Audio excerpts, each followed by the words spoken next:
এক তারিখে এই শাওয়াল মাসের 1 তারিখে ঈদের চাঁদ উঠে যাবার পরে বেরাদার ঈদের রাত্রিতে শাওয়াল মাসের 1 তারিখে বেরাদার উজবেকিস্তান বলে একটা জায়গা আছে। উজবেকিস্তান বলে একটা জায়গা, ওই উজবেকিস্তানের মধ্যে বেরাদার একটা গ্রাম আছে ছোট্ট, ওই গ্রামের নাম হচ্ছে বোখারা। ওই বোখারা নামক গ্রামে বেরাদার এক সন্তান আজকে বেরাদার জন্মগ্রহণ করলো। ওই সন্তান বেরাদার গ্রহণ করার পর বেশ কিছুদিন বেরাদার জীবন যাপন করলো। হালকা একটু ওই বাচ্চা বেরাদার সন্তান একটু বড় হলো, যেমনই বড় হলো বেরাদার তেমনই ওই সন্তানের চোখের দৃষ্টি হারিয়ে যায়। দেখবেন বাবাজি আজকে বেরাদার চোখের দৃষ্টি শক্তি নিয়ে অনেক বাচ্চা জন্মগ্রহণ করে, কিন্তু বাবাজি একটু বড় হওয়ার পর 2 বছর বয়সী বাচ্চা বা 3 বছর বয়সে বা 5 বছর বয়সে হতেই তো পারে বেরাদার দৃষ্টি শক্তি হারিয়ে যেতে পারে, অন্ধ হয়ে যেতে পারে, কানা হয়ে যেতে পারে।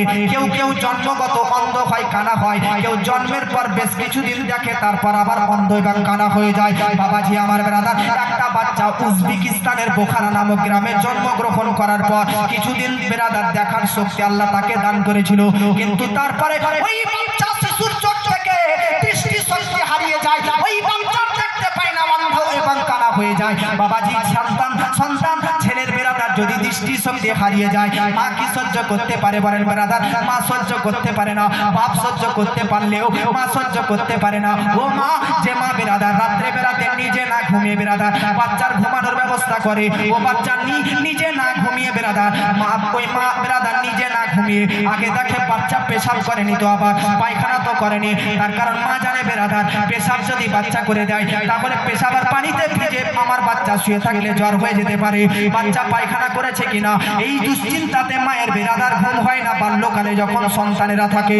আপনাদেরকে বলতে চাই, ছেলের যদি বেরাদার জ্বর হয় মায়ের চোখ দিয়ে অশ্রু ঝরে, ছেলের যদি বেরাদার মিল্লাত ইসলামিয়া কোনো রোগ হয় আজকে মায়েরও জানটা চলে যাবার মতন হয়ে যায়। বাবাজি এটা হচ্ছে মা এবং সন্তানের মহাব্বত। এবার আপনাদেরকে বলতে চাই, ওই উজবেকিস্তান বেরাদার শহরের বোখারা নামক গ্রামে ওই বাচ্চার একটু বড় হওয়ার পর দৃষ্টি শক্তি হারিয়ে যায়, কানা হয়ে যায়, অন্ধ হয়ে যায়। মায়ের কতটা ব্যথা, মা বেরাদার নিজের সমস্ত অর্থ, নিজের সমস্ত টাকা পয়সা ব্যাংক ব্যালেন্স আগে ঈদের কাপড় না কিনে, আগে তার চাষি মাই না ক্রয় করে, আগে ঈদের ভালো বেরাদার মন্দ খাদ্য না কিনে ছেলে যে আজকে বেরাদার ডক্টরের কাছে নিয়ে যায়। কিসের জন্য?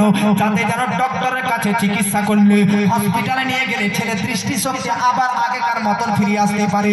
তাই মা বেরাদার মা এইরকমই হয়, নিজের অপর খরচা না করে আগে ছেলের প্রতি খরচা করতে পছন্দ করে।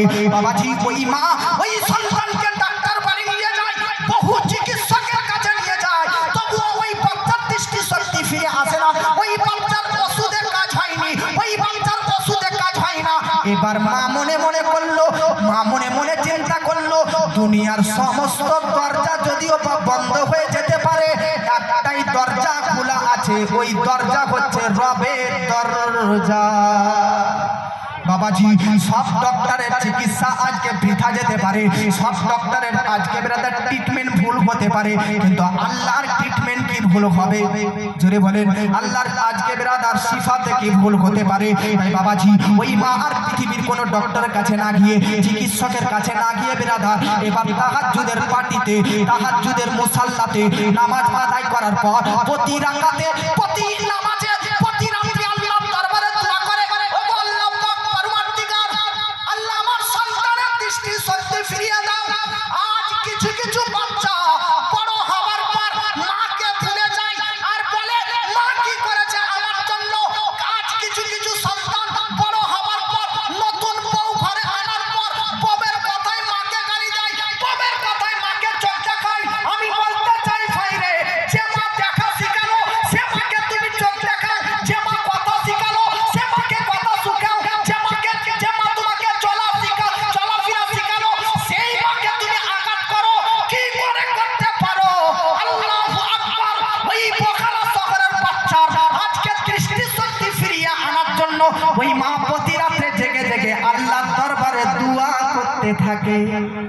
জোরে বলে, দুঃখে দুঃখিনী রবে সুখেতে খুশি হবে, দুঃখে দুঃখিনী রবে সুখেতে খুশি হবে, ছেলের তরে মা মরতেও রাজি হবে। আরে মায়ের পাপ কদমের নিচে, আরে মায়ের পাপ কদমের নিচে জান্নাতেরই ঠিকানা। মায়ের দিলে ব্যথা কখনো দিও না, কখনো দিও না। বাবাজি ওই যে মা বেরাদার রাত্রে কালে তাহাজ্জুদের নামাজ আদায় করার পর আল্লাহর দরবারে দোয়া করতে থাকে।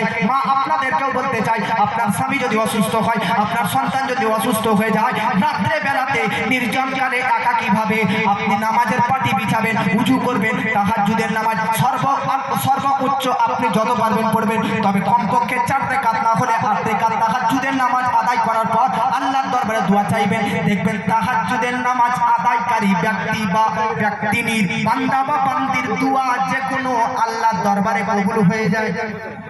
কেন? ফজর, যোহর, আসর, মাগরিব, এশা নামাজি যখন নামাজ পড়বে তখন নামাজির মনে লোক দেখানো ভাব আসতে পারে, অহংকারী ভাব আসতে পারে যে দেখবে নামাজি ফজরের নামাজ পড়তে গেছি, দেখবে নামাজি যোহরের নামাজ পড়ছি, দেখরে পাপিরা আসরের নামাজ পড়ছি। হে যুবক নামাজি, যে লোক দেখানো নামাজ পড়ে, নাম কামানোর উদ্দেশ্যে নামাজ পড়ে, অহংকারের সহিত নামাজ আদায় করে, এই রকম নামাজ আল্লাহ কিয়ামতের দিন হাসরের মাঠে আপনার মুখে ছুঁড়ে ফেলে দিবে। এই নামাজে কাজ আসবে না।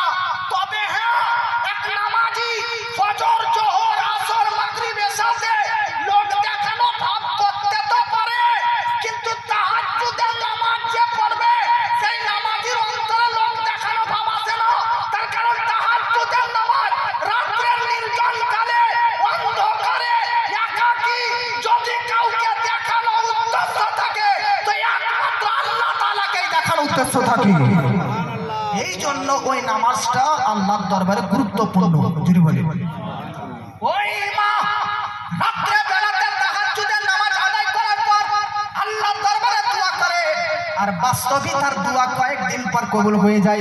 আব্বাজি আবার ওই মহিলা একদিন তাহাজ্জুদের নামাজ পড়ার পর ঘুমিয়ে গেছে। ঘুমিয়ে যাবার পর বাবাজি ঘুমিয়ে যাবার পর স্বপ্নে বেলাতে আল্লাহর নবী, আল্লাহর পয়গম্বর হযরতে ইব্রাহিম খলিলুল্লাহ চলে এসেছেন। আব্বাজি আবার হযরতে ইব্রাহিম নবী আসার পর বলতেছে, ওই মাকে বলতেছে, ও জননী, ও গো মা, শুনেন শুনেন শুনেন, আপনার দোয়া কবুল হয়েছে এবং আপনার সন্তানকে দৃষ্টি শক্তি আবার আল্লাহ পুনরায় আগেকার মতন ফিরিয়ে দিয়েছে।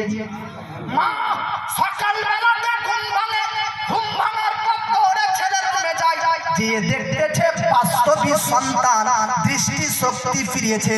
আপনি কি জানেন ওই বাচ্চাকে আজ পুরো পৃথিবী চিনে, ওই বাচ্চাকে আজ পুরো পৃথিবী চিনে। কে তিনি হচ্ছেন হাফিজুল হাদিস, নাসিরুল হাদিস, আমিরুল মুমিনিন ফিল হাদিস।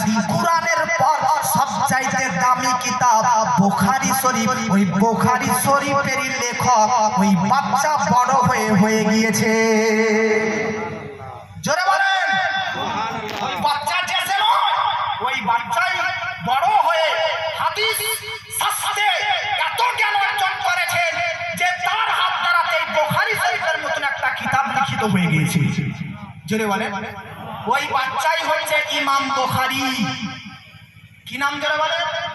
ইমাম বুখারী। ওনার আসল নাম হচ্ছে মুহাম্মদ, আর ওনার বাপের নাম হচ্ছে ইসমাইল, ওনার দাদার নাম হচ্ছে ইব্রাহিম। তাহলে ওনার নাম কি? যিনি বুখারী শরীফের রাইটার ও লেখক মুহাম্মদ, তিনার আব্বার নাম ইসমাইল, তিনার দাদুর নাম ইব্রাহিম। ইনি জন্মগ্রহণ করেছেন কত সালে?